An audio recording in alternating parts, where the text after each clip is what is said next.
प्यारे बच्चों, स्वागत है आप लोगों का हमारे चैनल एसजी एजुकेशन जोन पे। बच्चों, आज हम आपके लाए हैं कक्षा 12 हिंदी के रस, छंद, अलंकार यानी कि 3 टॉपिक, जहां से आपके 6 नंबर के प्रश्न आपके यूपी बोर्ड एग्जाम में बनते ही बनते हैं। और आप लोग अगर इन टॉपिकों को जो हम लाए हैं, जितने रस, छंद, अलंकार में आप इतना पढ़ लेते हैं तो आपके 6 नंबर एकदम पक्के हो जाएंगे, यानी कि यहाँ से बाहर आपका कुछ आने वाला नहीं है।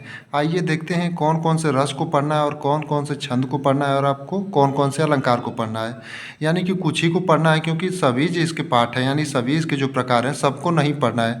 कुछ इसमें टॉपिक हैं जिनको आप पढ़ लेते हैं तो यहाँ से आपके 6 नंबर पक्के हैं, क्योंकि हमने आपको बताया था कि आप अगर सभी टॉपिकों को पढ़ने लगेंगे तो आपका सिलेबस जो है वो पूरा नहीं कर पाएंगे। इसलिए इसमें से अब यहाँ से आपको कुछ ही टॉपिकों को पढ़ना है जहाँ से आपके प्रश्न पूछे जाते हैं। तो आइए देखते हैं। सबसे पहले शुरुआत करेंगे हम अलंकार से। अलंकार में पहला है आपका अनुप्रास अलंकार, जिसको आपको पढ़ना है। अब इसकी परिभाषा देखते हैं। अनुप्रास अलंकार की परिभाषा है, एक ही वर्ण की बार बार आवृत्ति होने पर अनुप्रास अलंकार होता है। यानी जहाँ पर एक ही वर्ण की आवृत्ति बार बार हो वहाँ पर आपका अनुप्रास अलंकार होता है। जैसे उदाहरण इसका होगा, चारू चंद्र की चंचल किरणें खेल रही है जल थल पर। यहाँ पर आप देख सकते हैं च वर्ण की जो आवृत्ति है ये बार बार हुई है। यहाँ पर चारू चंद्र की चंचल किरणें, यहाँ पर आपका कौन सा अलंकार हो जाएगा? पहचान कैसे करेंगे आप लोग? जहाँ पर एक ही वर्ण की आवृत्ति बार बार हो, यानी कि जब एक ही वर्ण की आवृत्ति बार बार हो तो वहाँ पर आपका अनुप्रास अलंकार होता है। इसी प्रकार अब दूसरा देखते हैं। दूसरा आपका है यमक अलंकार।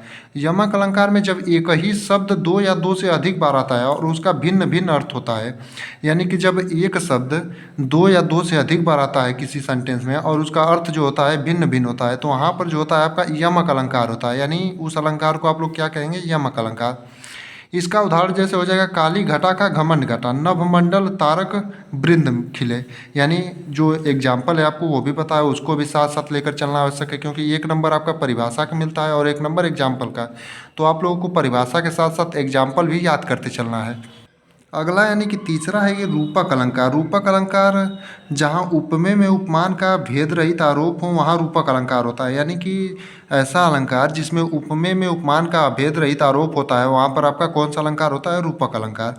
जैसे उदाहरण के रूप में आप देखेंगे तो चरण कमल बंदो हरिराई, यानी चरण कमल बंदो हरिराई जो हो जाएगा आपका रूपक अलंकार का उदाहरण हो जाएगा। और परिभाषा के रूप में आप याद कर लेंगे बस नॉर्मल सी तौर पर, जहाँ उपमेय में उपमान का भेद रहित आरोप हो वहाँ आपका कौन सा अलंकार होता है? रूपक अलंकार होता है। अगला हमारा अलंकार में है उपमा अलंकार। उपमा अलंकार में जब किन्हीं दो वस्तुओं के गुण, आकृति, स्वभाव आदि में समानता दिखाया जाए या दो भिन्न भिन्न वस्तुओं की तुलना की जाए, यानी कि जब कोई दो वस्तु की जहाँ पर तुलना की जाती है या कोई दो भिन्न वस्तुएं रहती हैं जिनकी तुलना की जाए, किस किस आधार पर गुण, आकृति, स्वभाव आदि में समानता दिखाया जाता है, तो वहाँ पर आपका होता है उपमा अलंकार। जैसे उदाहरण के रूप में देखें, फूलों सा चेहरा तेरा कलियों से मुस्कान, ये हो जाएगा आपका उपमा अलंकार का उदाहरण। अब अगला यानी कि पांचवा है आपका उत्प्रेक्षा अलंकार। उत्प्रेक्षा अलंकार में आपका हो जाएगा जहाँ उपमेय में उपमान की संभावना व्यक्त की जाए, यानी कि वहाँ पर होता नहीं है, सिर्फ संभावना व्यक्त की जाती है, वहाँ पर आपका उत्प्रेक्षा अलंकार होता है। जैसे कि आपका हो जाएगा, सोहत ओढ़े पितु पित पटु श्याम सलोने गात, मैनो नीलमणि सैर पर आतपु परयो प्रभात। ये हो जाएगा आपको। ये जो उदाहरण है सबके, यानी कि जैसे हमने अनुप्रास अलंकार का बताया, यमक अलंकार का बताया, रूपक अलंकार का बताया, उपमा अलंकार का बताया, उत्प्रेक्षा अलंकार का बताया, सबका उदाहरण आपको याद कर जाना है, क्योंकि आपको एक नंबर जो मिलते हैं वो परिभाषा के और एक नंबर मिलता है जो उदाहरण का, यानी कि साथ साथ आपको उदाहरण भी याद करते जाना है। अब अगला यानी कि अंतिम जो अलंकार आपको याद करना है, 6 अलंकार आपको अच्छे से याद कर जाने हैं। कोई हार्ड डेफिनेशन नहीं है और कोई हार्ड इसका उदाहरण नहीं है। 6 को अगर आप याद कर जाते हैं तो आपके 2 नंबर यहाँ से पक्के हो जाएंगे, बाकी 2 नंबर आपके छंद और अलंकार से हैं। श्लेष अलंकार होता है जहाँ पर कोई शब्द एक ही बार आए हैं लेकिन उसका अर्थ जो होता है अलग अलग हो, वहाँ पर श्लेष अलंकार होता है। जहाँ पर कोई शब्द एक ही बार आया हो लेकिन उसका अर्थ जो होता है अलग अलग होता है, तो वहाँ पर आपका श्लेष अलंकार होता है। श्लेष का जो आपका अर्थ होता है वो चिपकना होता है, यानी एक ही शब्द में दो अर्थ चिपके हों, वहाँ पर आपका श्लेष अलंकार होता है। ये भी आप लिख सकते हैं। जैसे उदाहरण के तौर पर, प्रीतम बतला दो लाल मेरा कहाँ है, यानी प्रीतम बतला दो लाल मेरा कहाँ है, ये आपका उदाहरण हो जाएगा। अगला जो हमारा टॉपिक है वो है रस है। यानी रस से आपको जो रस में आपको जब भी डेफिनेशन बनाना है तो 3 चीज़ों को आपको जो भी आप डेफिनेशन बनाएंगे उसमें जब विभाव, अनुभाव तथा संचारी भाव लगा देंगे जब, तो आपका डेफिनेशन बन जाएगा। यानी कि बस आपको रस में याद क्या करना है, सभी रसों का स्थायी भाव याद करना है, नहीं तो डेफिनेशन इसमें आप एकदम आराम से बना लेंगे। जैसे पहले रस से हम शुरुआत करते हैं, श्रृंगार रस। तो इसमें आप पहले लगाएंगे जब विभाव अनुभाव तथा संचारी भाव के संयोग होता है तो रति नामक स्थायी भाव से श्रृंगार रस की उत्पत्ति होती है। तो यहाँ पर आप सिर्फ ये सभी रसों में कॉमन रहेगा आपका, जब भी आप परिभाषा लिखेंगे किसी भी रस की, तो यहाँ पर जब विभाव अनुभाव तथा संचारी भाव के संयोग होता है तो यहाँ पर जब आप स्थायी भाव रखेंगे तो स्थायी भाव वीर रस का उत्साह रख देंगे, श्रृंगार रस का रति रख देंगे। बस डेफिनेशन सबका एक ही, शुरुआत एक ही चीज़ों से होगी, जब विभाव अनुभाव तथा संचारी भाव के संयोग होता है। बाकी आपको अंतर कहाँ लाना है, सिर्फ स्थायी भाव में उनके अंतर लाना है और आपका परिभाषा तैयार हो जाएगा एकदम ईजी तरीके से। जैसे पहला आपका श्रृंगार रस हुआ, जब विभाव अनुभाव तथा संचारी भाव का संयोग होता है तो रति नामक स्थायी भाव से श्रृंगार रस की उत्पत्ति होती है।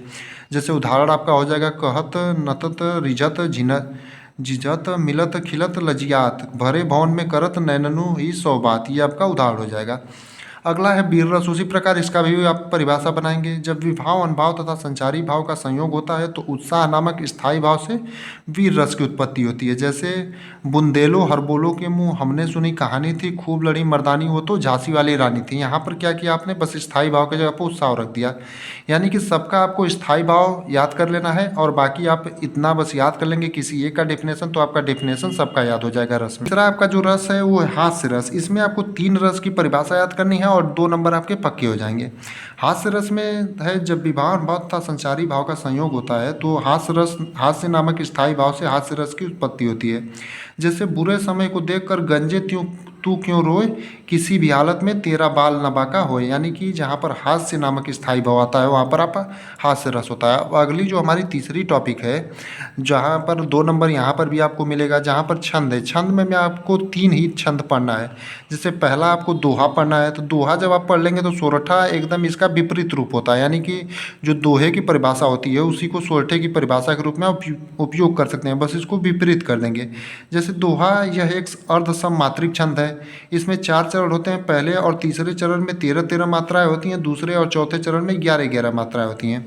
यानी कि इसके पहले और तीसरे चरण में 13-13 मात्राएं होती हैं और दूसरे और चौथे चरण में 11-11 मात्राएं होती हैं। उसी प्रकार आप सोरठा की जब परिभाषा बताएंगे तो इसके पहले और तीसरे चरण में 11-11 मात्राएं होती हैं और दूसरे और चौथे चरण में 13-13 मात्राएं होती हैं। जैसे आप दोहे का उदाहरण देखें, मेरी भव बाधा हरौ राधा नगरी सोई जा तन की झाई परे श्यामु हरित दुति होई। ये आपका दोहे का उदाहरण हो जाएगा और आप लोगों को सोरठे का उदाहरण अपने आप से लिखना है। अब आगे देखते हैं तीसरा जो आपका छंद है।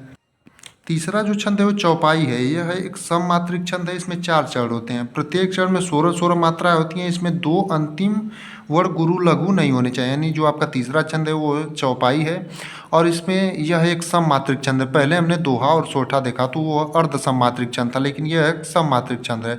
इसके प्रत्येक चरण में, चारों चरणों में 16-16 मात्राएं होती हैं और एक इसका जो उदाहरण है आपका एकदम रटा रटा है। यानी कि हर कोई व्यक्ति को इसका उदाहरण ये वाला आना चाहिए। अगर उदाहरण के तौर पर आप देखें तो जय हनुमान ज्ञान गुण सागर, जय कपीस तिहुलोक उजागर, रामदूत अतुलित बलधामा, अंजनी पुत्र पवन सुत नामा। यानी कि ये उदाहरण सबके मुंह पर रटा रटा होना चाहिए। तो ये आपका जो था इस वीडियो में आप लोग देख करके आपका रस शब्द अलंकार को जितना हमने बताया है उतना पढ़ लेते हैं तो आपके 6 नंबर एकदम पक्के हो जाएंगे आपके यूपी बोर्ड एग्जाम 2025 में।